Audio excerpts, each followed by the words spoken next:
Hello, my name is Rick Johnston. I work at the World Health Organization, and along with my colleague Tom Slaymaker at UNICEF, I co-lead the Joint Monitoring Program for Water Supply, Sanitation, and Hygiene, or the JMP. The JMP was founded in 1990, and since then has tracked progress at the national, regional, and global level for water, sanitation, and hygiene targets.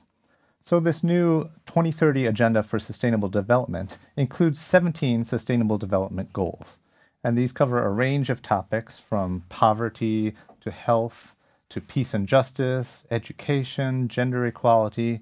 And you can see there's also a dedicated goal on clean water and sanitation. And this is different from the Millennium Development Goals, where there was a target for water and sanitation, but not a full goal. Within SDG Goal 6 on safe water and sanitation, there's Target 6.1, which deals with drinking water. And the target reads, by 2030, to achieve universal and equitable access to safe and affordable drinking water for all. And the indicator that's been selected and adopted globally is the population using safely managed drinking water services. So what are those?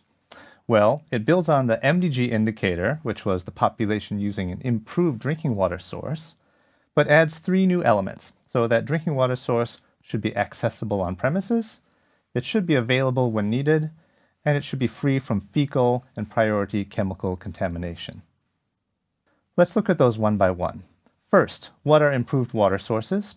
Well, this is a technology classification, and many household surveys in many countries collect information about poverty, economic expenditure, health, and they'll often ask some basic questions about water and sanitation. So one of the questions they ask is, what kind of drinking water source does this household use?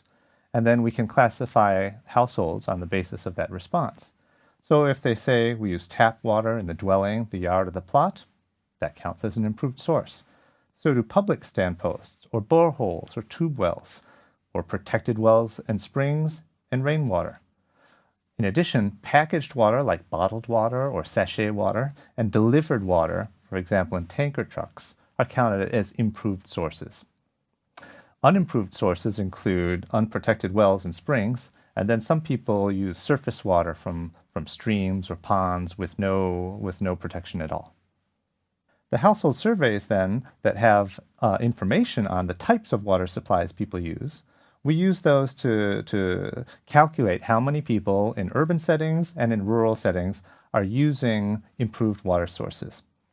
You can see that any one point might be above or below other points for the same time. Here you can see 2 points even from the same year with different values. And that's why we use a linear regression line to find the best fit among all the available data points. Then we combine the rural and urban estimates on the basis of population weighting to come up with a national estimate for use of improved drinking water sources. We then use that information about the types of drinking water sources that people are using to map households into a drinking water ladder. So if people are using surface water, of course that's at the bottom of the ladder, and then we have the unimproved sources. But the top 3 rungs on this ladder are all people who use improved sources, but if that source requires more than 30 minutes for a round-trip water collection, we call that a limited service. If it's within 30 minutes, that counts as a basic service. If that water source is on premises, available when needed, and free from contamination, it counts as safely managed. And this diagram shows that those 3 elements of accessibility, availability, and free from contamination or quality should all be combined to reach the safely managed service level. So let's look at these different elements of service level and start with accessibility. We actually track 2 different levels of accessibility. We have whether supplies are on premises or whether they're available within 30 minutes for the basic level of service. And this information tends to be available for household surveys and some censuses. Some of the commonly used global surveys are called demographic and health surveys or multiple indicator cluster surveys. And they have a standard question about how long it takes for members of your household to go there, collect water, and come back.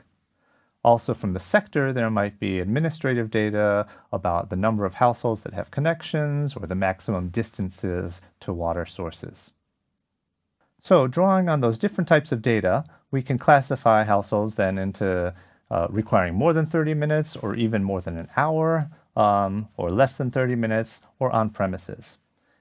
So using that information about travel time, we adjust the estimates for improved water sources downwards to account for improved water sources within 30 minutes. So in this example here, there's a slight difference between the blue line for improved and the black line for basic services, representing that some of those people have to travel more than 30 minutes to collect their water. The next criteria for safely managed services is that water should be available when needed. And again, this type of information can come from household surveys and censuses, or it can come from sector data. From household surveys, we've been introducing new questions into the DHS, MICS, and other questionnaires about continuity, how many hours of supply do people have when they have piped water supplies, or a more general question about sufficiency of water. So in the last month, has there been any time when your household did not have sufficient quantities of drinking water? And that way we get a perspective from the population level about if the water available to them is sufficient to meet their needs. There can also be data from the sector, say about continuity of piped supplies, hours of service, but here there may be data, but there are different benchmarks and standards. So one country might consider that the water supply has to be available 24/7. Another might say 20 hours a day or 5 days a week. So it can be hard to compare the sector data in a consistent way. So we do have a preference for relying on self-reports from households about availability of water. Now, the third element of safely managed services is quality. The water should be free from contamination. And here we look to two kinds of information. So for microbiological contamination, we're looking for data on the presence or the absence of E. coli in drinking water. That's the preferred indicator of fecal contamination. Thermotolerant coliforms are also widely used and can be accepted. And then for the chemicals, we're looking at arsenic and fluoride, which are the global priority chemicals. And that's because they can occur naturally. They can affect large populations. There are hundreds of millions of people exposed to both of these around the world, and the health consequences are very severe. Now, data on water quality can come either from household surveys or from the sector, and the JMP has been working over the past years with the MICS team in particular to develop a new module for testing E. coli in the field.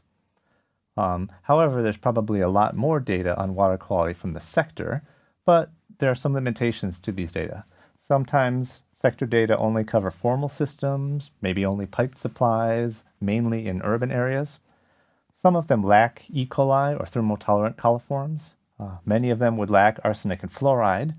And some of them report compliance as a combined indicator that includes multiple parameters, whereas we'd really like to tease out just the E. coli, just the arsenic and fluoride. So it can be difficult to use some of the sector data without follow-up and some more disaggregation. This is a picture of the household survey module. This is taken from Nepal, where this enumerator is filtering a sample of water at the household level. She filters it through this apparatus onto a membrane filter. There's no electricity. She uses a little syringe to make the vacuum. And then that's incubated without electricity for 24 hours, and the results are read.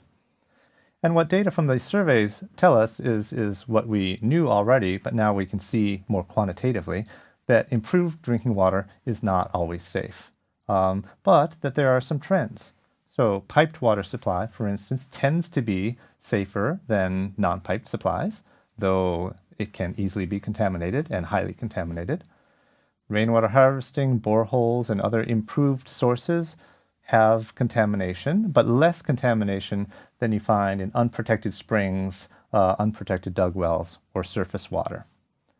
Now, when you take into account water quality and you add it to the improved criterion, there's a big impact. So you could see that in Bangladesh, with 87% of the population using improved sources, it would drop down to 51% having improved sources in which no E. coli was detected. So drawing on all these different types of data then, the JMP has produced its first report of the SDG period in July 2017, which sets out baselines for safely managed drinking water services. The report finds that globally, 71% of the population, or 5.2 billion people, used a safely managed drinking water service in 2015. That means that 2.1 billion people lacked safely managed drinking water. We were able to make estimates for 96 countries and 4 out of the 8 SDG regions. We also made estimates of the basic level of service, which is use of an improved water supply that's not more than 30 minutes away, and found that 6.5 billion people globally had at least a basic service, but 844 million people did not. 263 million people are in this limited service, meaning they have to travel long distances or times, and 159 million still used surface water sources in 2015. What's happening now is that many countries are looking at that global framework and adapting it to their own national needs, setting their own national targets that are appropriate for their context. It's not expected that every country sets a target of 100% safely managed drinking water services by 2030. It's not realistic, and it wouldn't be a smart target to set for some countries. But looking at that global framework, there are elements that can be set at different levels for any country. So if we break apart the different elements, well, we have the water supply, but also accessibility, availability, and quality. And you can imagine targets around the population using improved drinking water or pipe supplies. Here in blue are elements that don't feed into the global framework, but might be very important at the local level. For accessibility, there could be targets about bringing water closer to people or onto premises. For availability, there are a range of different targets, whether they're in volumes or hours per day, maybe for different types of systems. For quality, many countries are already setting targets for different water supplies for arsenic or fluoride or E. coli, or for residual chlorine, or for programmatic approaches, management approaches like water safety plans. And finally, there can be other important national targets that don't feed into the global framework but are still really important, like reducing non-revenue water, making sure that households are metered, or looking at how much people have to pay for water services and keeping that within some acceptable level.